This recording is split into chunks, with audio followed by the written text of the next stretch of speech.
Prezident Berdimuhammedow inni parlamentin ýokarky palatasynyň agzasy hem boldy. Türkmenistanyň prezidenti Gurbanuly Berdimuhammedow halk maslahatynyň agzalygyna saýlanyldy. Bu barada 29 martda prezidentiň öýde geçiren ministrler kabinetiniň mejlisinde oglan edildi. Berdimuhammedow halk maslahatynyň agzalygyna dalaşgärleriň ilkinji sanawyna ýokdy we onuň saýlanylmagy garaşlamadyk ýagdaý boldy. Döwlet telewizionynyň Watan habarlary gepleşigi ministrler kabinetiniň 29 martda geçirilen mejlisi barada habar berdi. Hökümet maslahatyna Türkmenistanyň merkez saýlaw toporunyň başlygy Gulmurat Muradow 28 martda geçirilen saýlawlaryň jemleri boýunça hasabat bilen çykyş etdi. Ol saýlawlaryň Türkmenistanyň konstitusiýasyna hem de saýlaw kodeksine puta laýyklykda geçirilenini aýtdy. Saýlaw toporunyň başlygy halk maslahatynyň agzalygyna saýlanylmagy münasibetli prezident Berdimuhammedow gutlady. Hökümet maslahatyna mejlisiň başlygy Gülşat Mämedowa çykyş etdi we prezident Gurbanuly Berdimuhammedow bu möhüm waka bilen şeýle hem halk maslahatynyň agzalygyna saýlanylmagy bilen tüýs ýürekden gutlap döwlet başdançyn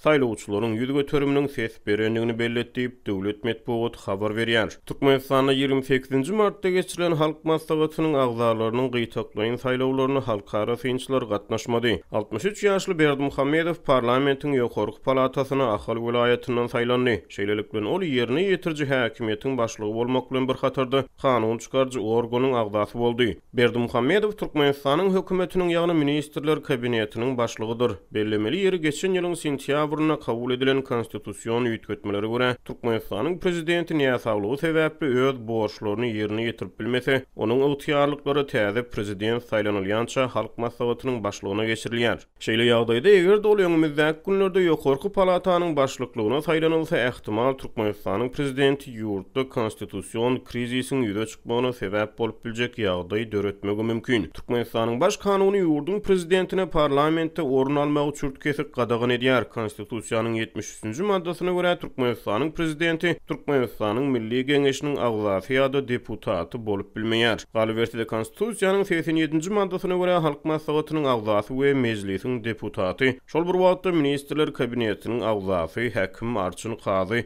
prokuror wezipelerini ýeläp bilmeýär. Şeýle baş kanuny laýyklykda parlamentiň ýokarky palatasynyň 8 agzasyny prezident Berdimuhammedow özi bellemeli. Azatlyk radiosy prezidentiň halk maslahatynyň agzalygyna saýlanylmagy bilen bagly soraglar boýunça Merkez Aziýa boýunça ekspert Bruce Panier'e mikrofon uzatdy. Ol munyň aňyrsyna ýatan sebäpleri çaklamagyň ören çetinligini aýtdy. Constitutionally, he shouldn't be able to be a member of the legislative body and be the head of the executive branch of government at the same time. It's in total conflict with the way Konstitusiýaga görä Gurbanuly Berdimuhammedow şol bir wagtyň özüni ýerine ýetirji häkimiýetiň başlygy we kanun çykarjy ulgamyň agzasy bolup bilmeýär. Bu konstitusiýada ýazylanlara dogry çapraz gelýär. Ýöne beýlik tarapdan biz elbetde Türkmenistanyň konstitusiýanyň manysynyň ýokdugyny bilýäris. Olar ony işleyişleri ýaly uýgunlaşdyrýarlar. Ýöne bu sapar munyň ören açaçan bozulmagy haýran galdyrýar diýip Panier aýtdy.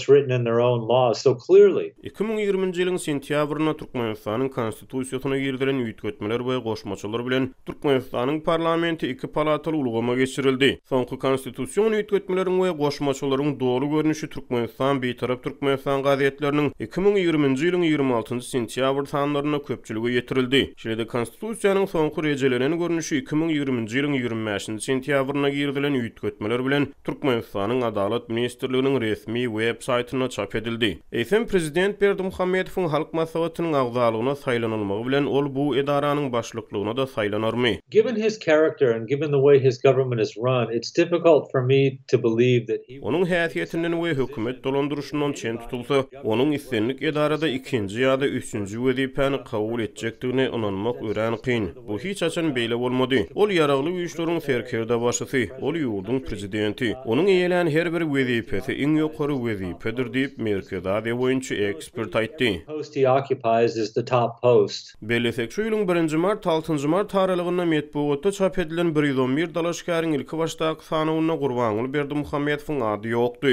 Ýöne Türkmenistanyň Merkez Saýlaw Komissiýasy saýlawlaryň jemlerine görä Milli Geňeşiň halk maslahatynyň agzalygyna Türkmenistan boýunça 112 dalaşgaryň hasabalanyny oglan etdi. Şonuň üçin prezidentiň Milli Geňeşiň halk maslahatynyň agzalygyna saýlanylmagyna garaşylmady. Bilermenler geçen ýylyň sentýabrynda kabul edilen konstitusiýon ýetgetmeleri we goşmaçylary prezidentiň häkimiýeti oglu Serdar Berdimuhammedow geçirmek finansial hökmüne garaýarlar. Serdar Berdimuhammedow ýa-ni ýakynda hökümet başlygynyň orunbasary ýokary gödäwçilik edarasynyň başlygy wezipelerine belenildi we Döwlet Gowpsuzlyk Geňeşiniň agzasy boldy. Türkmenistanda 28 martda Milli Geňeşiň halk maslahatynyň agzalarynyň gytaklaýyn saýlawlary geçirildi. Saýlawlarda welaýet we Aşgabat şäheriniň ýerli halk maslahatlarynyň agzalary ses berdi.